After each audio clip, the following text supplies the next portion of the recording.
I introduce Jeff Pritchard, who will be talking to us tonight about American slavery and the Liberty Cap. Well, first, I appreciate the opportunity of sharing this information. And I opted in as a kind of somewhat of a last minute speaker, cap. It's been a symbol or a motif on our coins since the 1790s. It's on some of the most collected US coins. And it appeared on our coins up until the mid 20th century. And even today, it appears on the US silver eagles, it appears on a number of commemoratives. And the kind of the origination of this presentation is that I was doing a lot of kind of in-depth research on the Liberty Cap overall, and these three kind of vignettes surfaced in relate kind of a point where the Liberty Cap overlapped or intersected with American slavery, and it provided some poignant, some kind of thought-provoking, and in some cases, some really ironic situations. And so, what I'm going to talk about this evening is the origination of the symbol of the Liberty Cap, how it started, how that symbol changed over time, both the symbol and some of its meaning, and then the three vignettes. And the first is the genius of America. Now, this is actually a painting, but it was because of where it ended up being located, it was both influenced by and influenced American coinage. And then the second vignette is the Liberia solution.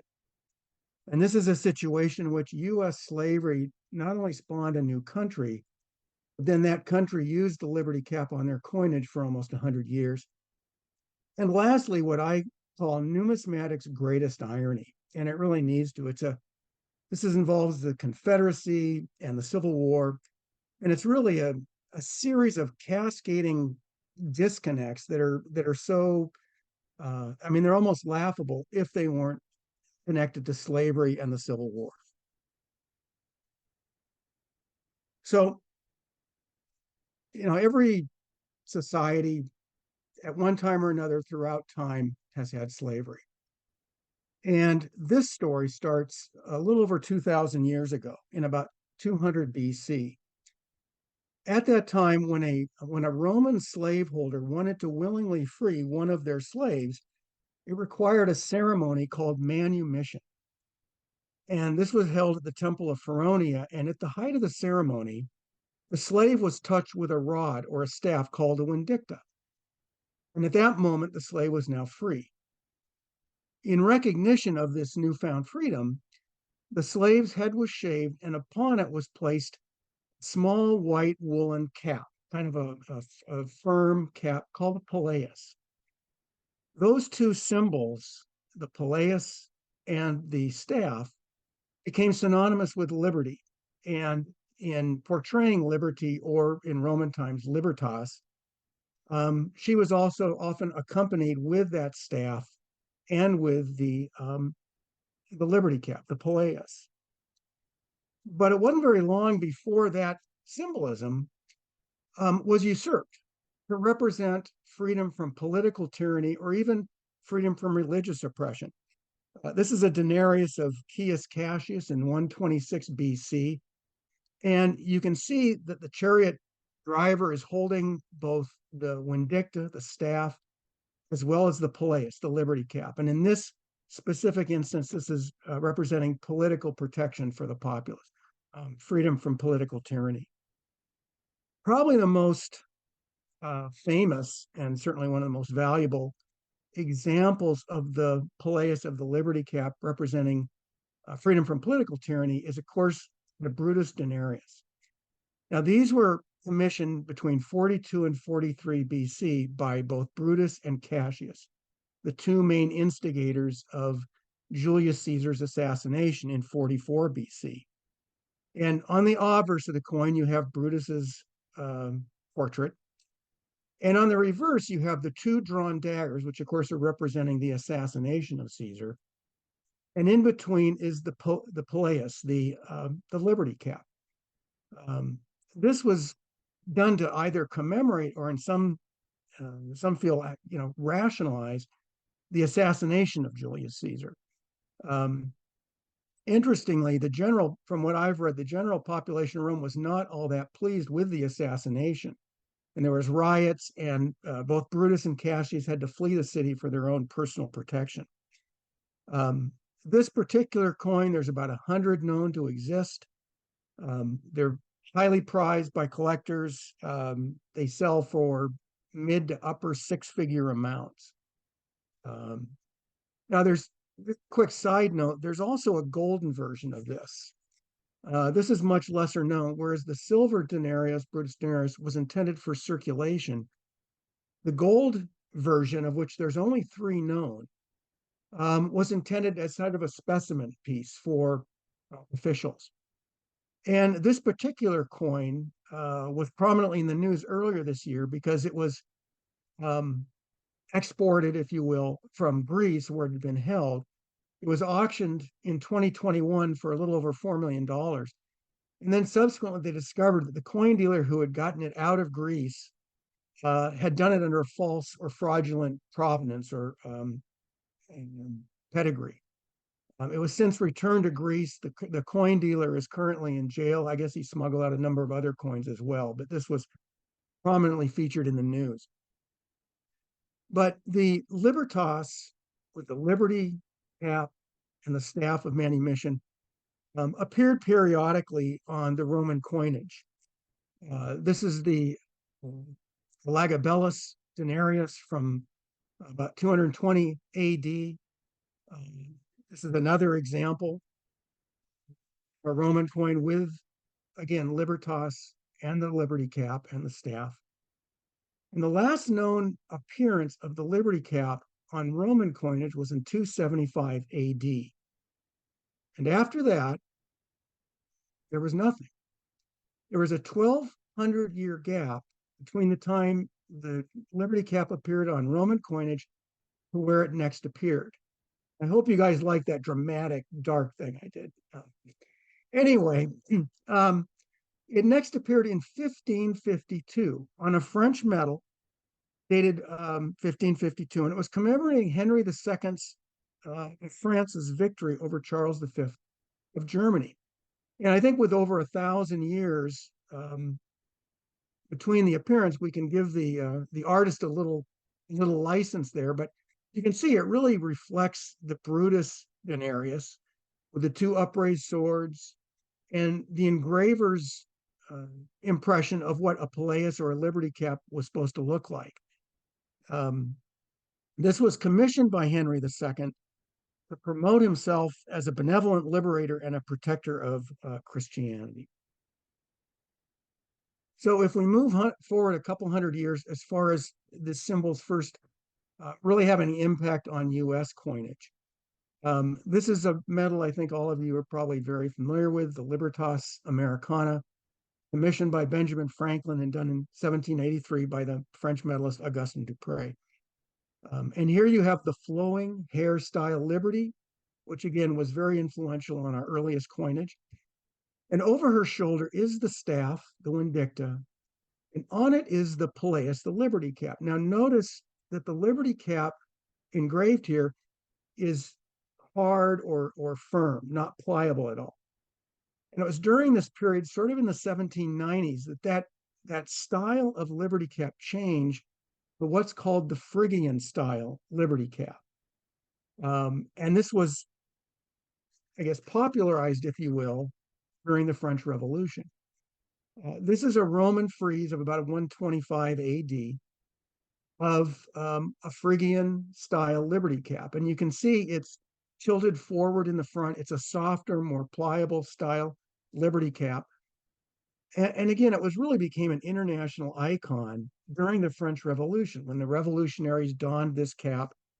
And again, it's tilted forward or off to the side. Interestingly, this cap was also frequently worn by American revolutionaries, 20 years earlier. It was worn by the Sons of Liberty, the group that included Paul Revere. And a lot of our revolutionary fighters wore this who didn't have the formal Continental Army uniform. But it really didn't become an international icon until France really adopted it.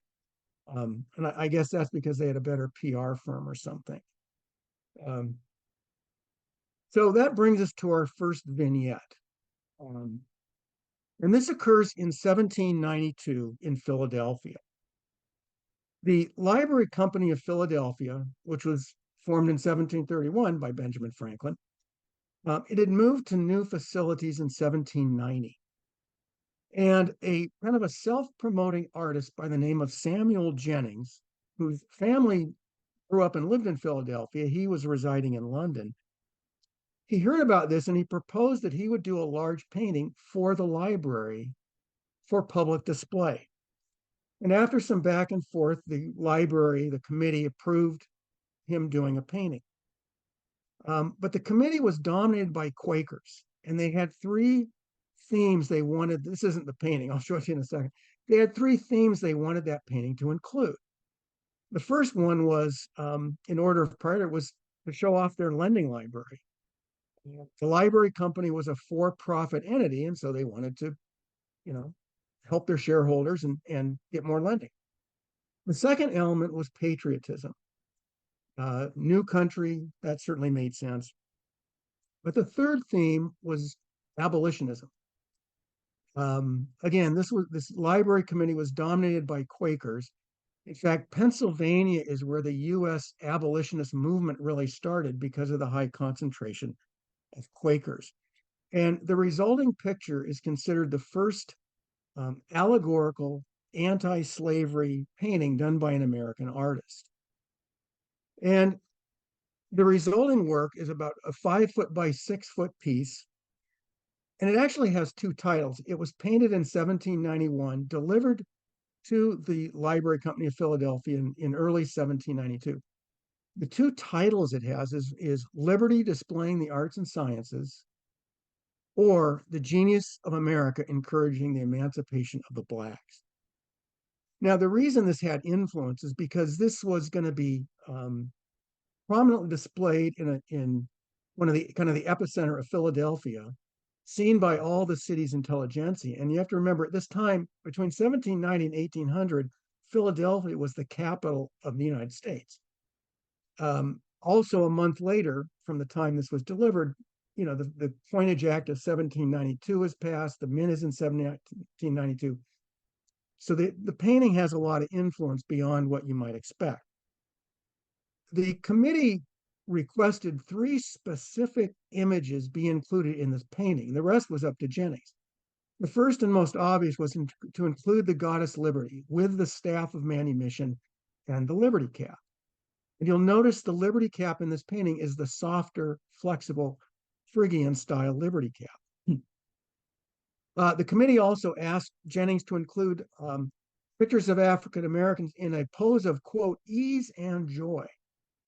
And then they also wanted chains at Liberty's feet, broken chains, again, to signify the abolitionist underlying theme. And obviously, Jennings included those specific requests. The goddess Liberty, again, pictured with the staff and the Liberty Cap. Jennings was actually criticized for this work because he painted Liberty in current or dress of the era instead of classical Greek or Roman robes. This is actually Jennings considered his best work. He was considered kind of a mediocre painter and actually, I think, made his living by doing forgeries in London. But anyway, in the background, we see African Americans celebrating, dancing around a liberty pole. And on the right-hand side, if our pictures aren't in the way like they are on my screen, are four Blacks in what one historian called a period pose of supplication. They're paying homage to liberty, having just been freed or soon will be freed. Now, Jennings was given those three specifics, but he also included, as you would in any allegorical painting, several kind of hidden symbols along that anti-slavery theme. In today's vernacular, I think they would call these Easter eggs. The first, and this is again one that the committee did specifically request, are the broken chains at Liberty's feet. Again, in the artist's own words, an emblem of liberty's aversion to slavery. Also in the lower corner of the painting is a piece of sheet music. And it's not just random sheet music, it's actually Handel's Come Ever Smiling Liberty from Judas Maccabeus of 1747. Now, I'm not that musically inclined, so I had to look this up. And Judas Maccabeus is a 3-act oratorio, which are musical compositions that usually deal with sacred topics and combine chorus and solo voices and whatnot. Another symbol that Jennings included is there's a bust down in the lower part of the painting. And this is actually intended to be, historians believe, Henry Thornton. Henry Thornton was an extremely prominent abolitionist in England, very vocal. He was a member of parliament. And his claim to fame is that in 1791, when Jennings was painting this piece, he created the Sierra Leone Company. And the purpose of this company, albeit misguided, was to create a safe haven for freed slaves. And I'll get into that concept in more detail. And I say this was, historians believe Jennings didn't write down some of his allegorical or some of his kind of hidden symbolism in the painting. And then finally, what's probably the most cryptic hidden symbolism is the globe that was painted, because it's painted to spotlight the Caribbean. And historians believe this is trying to focus the colony of St. Domingue or Haiti. Because in 1791, when Jennings was painting this, that's when the slave revolts began in Haiti. And they actually continued up through 1804 when all the slaves in Haiti won their independence. So again, because it was located in Philadelphia, the painting had a lot of influence. Move ahead just several years, and we see that on some of our earliest cent and half cent, we've got the flowing hair Liberty style with the staff and the Liberty cap. And you can see these are almost carbon copies of the Libertas Americana medal done by Dupre about 10 years earlier. And these aren't to scale, I apologize, but you can see that the Liberty cap being portrayed here is that softer, more flexible, if you will, Phrygian style Liberty cap. So this transition between the types of Liberty caps is now kind of complete. And that brings us to the second vignette, if you will. And this is, again, where American slavery launched a new country. And this is what I call the Liberia solution. And it started in 1816. A Presbyterian minister by the name of Robert Finley and a lot of Virginia slaveholders formed the American Colonization Society. The goal of the society, for very different reasons, was to provide or to resettle freeborn African Americans and freed slaves back to Africa. And the way they did this, the Colonization Society purchased land from local tribes in the area that is now Liberia. You can see it on the map there, around the Cape Mesurado area. And they christened this Liberia, which meant land of freedom. As you can, I mentioned how the members of this society had extremely different views on why they were supporting or why they were members of the society. On the one hand, you had slaveholders. Slaveholders wanted to transplant freeborn or freed slaves because they were scared to death that the slave revolts that had begun in Haiti would come to America. And there were slave uprisings, and there were a lot of situations where whites or slaveholders and their families were killed. But the slaveholders were scared to death that this kind of a revolt would take place. And so they wanted to remove freed slaves from the US. The total other end of the spectrum, you had Quakers, you had Presbyterian congregations. They were staunch abolitionists, but they believed, they were worried that freed slaves would face discrimination, disenfranchisement, a denial of their religious, civil, and social rights. They truly felt this was in the best interest for the freed African Americans. And as you can imagine, this was controversial right from the beginning, particularly with the freed slaves. America had become their home. Most of them had very few ties remaining with Africa, and certainly not with that little tiny point in Africa, which was Liberia. Um, and the other element, of course, is very similar to the early settlers to the US in the early 1600s. The going were extremely harsh, much more than anticipated. And these freed slaves went there voluntarily. Um, in 1822, they began resettling slaves, freed slaves. Between 1822 and 1843, about 4,600 freed slaves were relocated or resettled to Liberia. By 1843, only 1,800 of those had survived. There was a very, very heavy toll with diseases. The kind of transplanted African Americans didn't get along with the local tribes people. There were a lot of violent clashes, a lot of people were killed. And probably one of the, kind of another irony is that the freed slaves who went here were given 6 months of provisions plus a plot of land. And some of the freed slaves created larger farms. And what did they do for their labor? They captured local tribes people and made them slaves. So kind of a sad commentary. Now, as I had mentioned, this whole concept of recolonization was supported by some of the country's earliest and most ardent abolitionists. That included Henry Clay, that included John Adams, that included Abraham Lincoln. And it also included Thomas Jefferson. And I'm going to digress a bit here. Obviously, you could do a whole webinar on Thomas Jefferson and his views and whatnot on slavery. We've obviously come to understand that Jefferson's position on slavery were complicated, were contradictory, and hypocritical. And a handful of examples, which I found interesting, was obviously he wrote that all men were created equal in the Declaration. And even in the first draft of the Declaration, Jefferson called out the inhumanity of the slave trade, which Great Britain had kind of controlled at that time. And yet he was a slaveholder.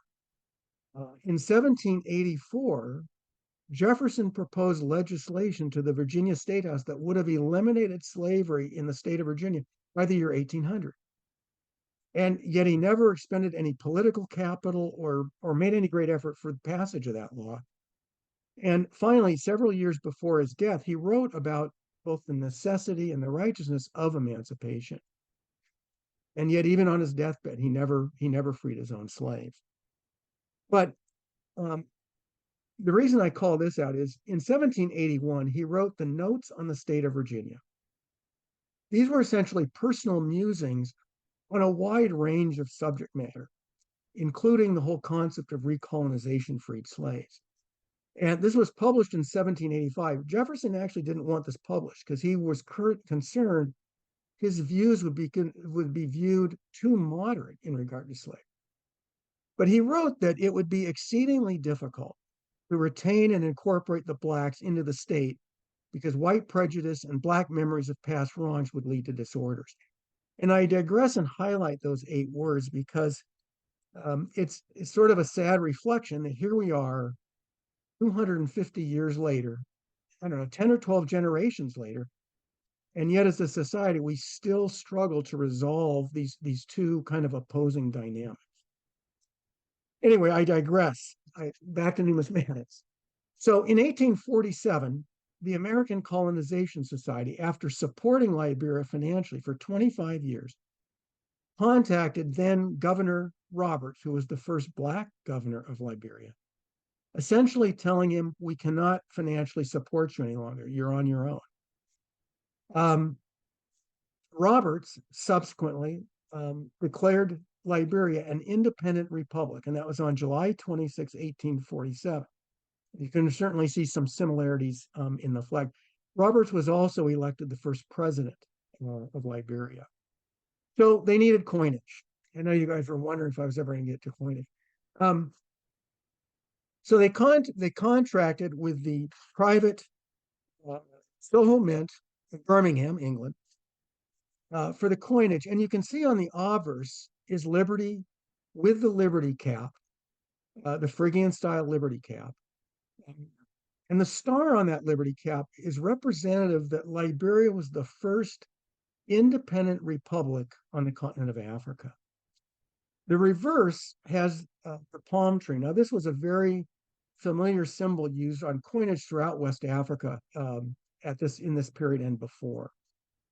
Liberia actually used this obverse of Liberty with the Liberty Cap up through the 1930s, at which time they finally replaced it with more African-centric or historical figures from Liberia itself. On the reverse, if you can see the image, off in the distance, there's a side paddle wheeler steaming on the open seas. If you have to move the pictures of our attendees. And this brings us, oh, I'm sorry. So in 1865, Liberia developed several patterns because they were looking to, conceivably replace their coinage. And I don't know if that was triggered by what was happening in the United States at that time. It very well could have. But one of their proposed patterns is essentially a carbon copy of our own seated liberty coinage. On the reverse, you've got the eagle. And instead of stripes on the shield, on the eagle's chest, you've got that familiar palm tree. And again, if you look really closely, you can see a small side paddle wheeler on that crest. And of course, on the obverse, you've got the seated liberty holding the staff of manumission with the liberty cap placed atop. And then again, the star that's shining above liberty, the star on the liberty cap representing that Liberia was the first independent republic on the continent. And so this brings us to the third vignette, and it's what I call numismatics' greatest irony. And it most definitely is. Again, it's a series of cascading disconnects that they'd be laughable if they weren't directly tied to the Civil War and to slavery. Now, to kind of set the stage, I'm going to walk you very quickly through a little chronology here. But December 20th, 1860, South Carolina secedes from the Union. And so, as they say, the game is afoot. On January 26th of 1861, the Republic of Louisiana, they called themselves that for about 6 weeks, seized the United States New Orleans Mint facilities, all the facilities in the mint, and about $900,000 in bullion. February 4th of that year, Louisiana joins the Confederate States of America. On April 1st, 1861, Louisiana officially turned the mint and all the facilities over to the Confederacy. And then, exactly a month later, the treasurer of the Confederacy, C.J. Memminger, officially closed the mint, and it didn't operate for the rest of the Civil War. Now, I'm going to start with something that may surprise you, but I actually included this after Stefan had put kind of a placeholder image on the newsletter. And I'm going to start by excluding the so-called Confederate cent. And I'm excluding it for a number of reasons. I'm excluding despite the fact that it's got a very compelling and almost a mysterious history, despite the fact that very senior collectors pay six-figure amounts to own one of the 16 known specimens, and despite the fact that it clearly has a liberty cap. In this case, it's on Minerva, who is the god of war and justice. But I'm excluding it because it doesn't fit in with this ironic situation, because there's no proof that this coin was ever commissioned by the Confederacy, seen by the Confederacy, and certainly never approved by anyone connected with the Confederacy. By all accounts, it's kind of a fantasy piece made by an opportunistic tokens engraver by the name of Robert Lovett. In fact, you may have seen in the September issue of the Numismatics by the A.N.A., there was an article on Robert Lovett and his tokens that were connected to a particular hotel. But it looks like Robert Lovett made these in the hopes the Confederacy might adopt that to his eventual benefit. And he actually used this obverse, not the lettering, but the image, on 3 prior commercial tokens that he made. And if this coin had ever needed to be approved by the Confederacy, based on what I'm going to mention momentarily, if it needed approval from the senior members of the Confederacy, essentially Jefferson Davis, the president of the Confederacy, this coin never would have seen the light of day. So let's look at the coins we know were done by the Confederacy and where this irony begins. So from January 26 in 1861 to March 31st, when the mint was under Louisiana's control, they produced 1.2 million half dollars. After the Confederacy took over during the month of April, they created another 960,000 half dollars. Now you can see the half dollars that they created are exactly the same as the United States half dollars before the states seceded from the Union. And so this is kind of where the irony begins. Sadly, you've got the Confederacy, which is soon to be fighting, dying, killing to try and preserve slavery. And here they're frantically issuing coins that have the two symbols on them celebrating the freeing of slaves. Well, the Confederacy originally had hoped to do their own coinage, half dollars. And so the Secretary of the Treasury, C.J. Memminger, called out for design proposals in early April of 1861.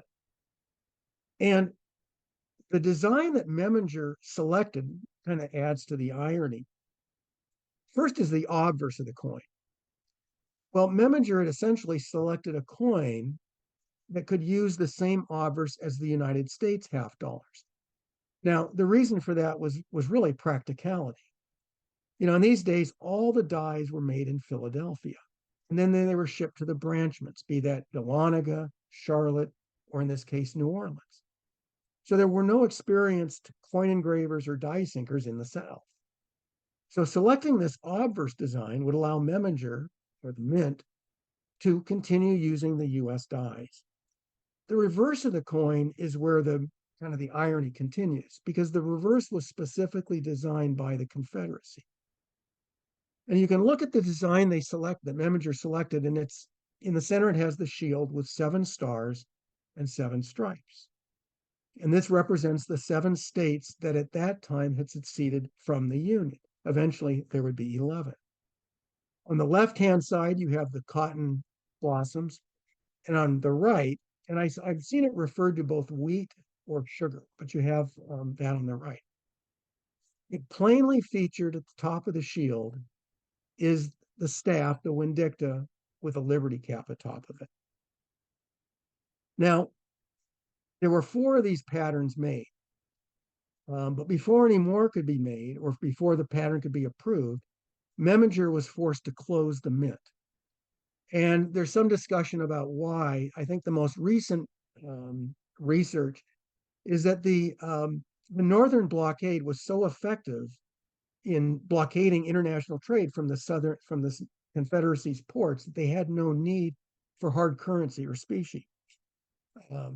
But anyway, there were only 4 of these coins produced. Memminger received 1 of them. He in turn passed it along to the president of the Confederacy, Jefferson Davis. Now, we don't know if Memminger was familiar with the underlying symbolism the staff and the liberty cap represented. Memminger himself was a slave owner. In fact, before he joined the Confederacy, he was an attorney, and his law practice, most of his clients were slaveholders, and he prosecuted runaway slaves and whatnot. But we do know that Jefferson Davis was intimately familiar with this symbolism. And knowing that, it's hard to believe that he wasn't very pleased when he saw that this was the symbol that had been chosen by Memminger to appear on the proposed Confederate half dollar. It's often forgotten, but Jefferson Davis, prior to the Southern secession, was a United States Secretary of War under Franklin Pierce's administration between 1853 and 1857. And in addition to those responsibilities, Davis was tasked with the Capitol extension construction. That included overseeing what was to be a 20-foot tall bronze statue atop the Capitol dome entitled Freedom. So in 1854, sculptor Thomas Crawford was commissioned to create this 20-foot tall bronze statue of freedom. Crawford was also commissioned to create two allegorical marble statues inside the Capitol, one of history, one of justice, and that was in a portico above a doorway that he also was designing. Well, Crawford's initial design of freedom, the statue that was going to be atop the Capitol dome, had freedom wearing a Phrygian style liberty cap. Well, and also the history statue of history inside the Capitol was going to be wearing a liberty cap. Well, when Jefferson Davis saw this, I guess current terms was he kind of went ballistic. And there was no way he was going to let this happen. Davis's feedback, which was probably cleaned up in the translation, was relayed through intermediary Montgomery Meigs, who said that Davis does not like the liberty cap introduced into the composition, that American liberty is original and not of the freed slave. So based on this, we know Jefferson Davis was intimately aware of the underlying anti-slavery symbolism of the liberty cap. Well, Crawford's commission was entirely dependent upon the goodwill of Jefferson Davis. And it was an important commission. And so Crawford relented to Davis's request. And the liberty cap atop freedom was changed to a war bonnet. And this is the statue that is still there today. The statue of history inside the Capitol, the marble statue, was replaced with a laurel wreath. But so, you know, the very imagery that Jefferson Davis had fought and made sure wasn't appearing at the U.S. Capitol because of the underlying symbolism was now was proposed to appear on the Confederate $50. Well, Jefferson, about a month after Lee's surrender at Appomattox, Jefferson Davis was captured by Union troops. And one of the few items in his possession when he was captured was that Confederate $50 pattern that Meminger had given to him. And this is the actual coin. And while Davis was in captivity, he was in captivity several years, the coin was either stolen or seized, but it essentially disappeared for almost 100 years. And then it resurfaced unexpectedly in 1961 at a New York City coin show. And it changed hands a number of times in private transactions until 2015 when it was sold by Heritage in public auction for the nice tidy sum of $880,000. There was actually another pattern or $50 sold in 2017 for $960,000. So clearly highly prized by collectors. I guess, you know, in my mind, there's kind of a poignant metaphor to this particular vignette or episode. You know, during this period, kind of the coin of the realm was our liberty-seated coinage, the silver coinage. Prominently featured the staff of manumission, the liberty cap. And so the very time that Jefferson Davis was captured, the time that ultimately, you know, the South finally collapsed, or the Confederacy, not only did Jefferson Davis have those two symbols in his possession, but virtually every U.S. citizen had those two symbols of manumission in their purse or their pocket. And it kind of seems to be, I guess, poetic justice or kind of poetic testimony to the country once and for all relieving itself from the scourge of slavery. In kind of from an overarching standpoint, you know, after doing all the research on these three vignettes, I kind of like to think that our continued use of the liberty cap on our coinage, be it on the 1 ounce silver eagle, be it on some of these commemoratives that appear from time to time, kind of acts as a marker or maybe a reminder of both how far we've come and the work that's still ahead as we get closer and closer to achieving our country's founding ideals. And with that, I will entertain any questions.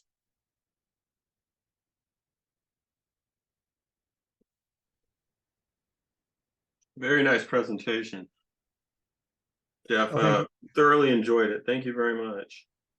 I wonder, where does the term Phrygian come from? I believe it's an area of the world around the Mediterranean. That's a good question. I need to find out. Okay.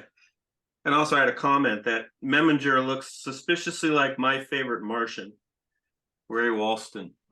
Well, I cut out the antennas behind his head. He was not a real admirable character based on what I discovered about him. Yeah. The term for the cap that Doug was asking about is that it's named for the area of Phrygia, which is in the east of what was once the Roman Empire. So yeah, the Middle East, that area, and it was a region from which this style was thought to have come. I don't know whether there's actually historical evidence for it or not, but the term has been around for centuries. Yeah. That it's named for the area of Phrygia. Okay. Is there Well, any, thank you. this is Herb, is there any evidence as to what the cap was made of? You said wool, I think, but is that for sure? That's what I saw it referenced as, and I'm assuming it was a hard like felt, hard stiff felt, and it was kind of conical shaped. So yeah, I assumed it was kind of a hard felt like stiff material. Okay. Any other questions? Jeff, that was wonderful. Thank you very much. Thank you. Very, Well very done. informative. I'll add a comment actually. So there are a lot of patterns from that time frame, pattern coinage, that have that the Phrygian cap with the stars on it. That didn't appear actually in any of our standard coinage, but it's in a lot of the pattern pieces, and I always wondered where it came from, and I wasn't aware of that statue that you mentioned. So that's interesting. Jeff, when would you say it officially disappeared, the cap? You mean on the coinage? Mm-hmm. Well, it'd probably be in the like with the Liberty dime or the Mercury dime, or which is actually it's the Phrygian cap and the wings are freedom of thought, or the Walking Liberty half. So late 1940s. Yeah. Yeah, when Liberty got replaced with actual people Yeah. on all of our coins.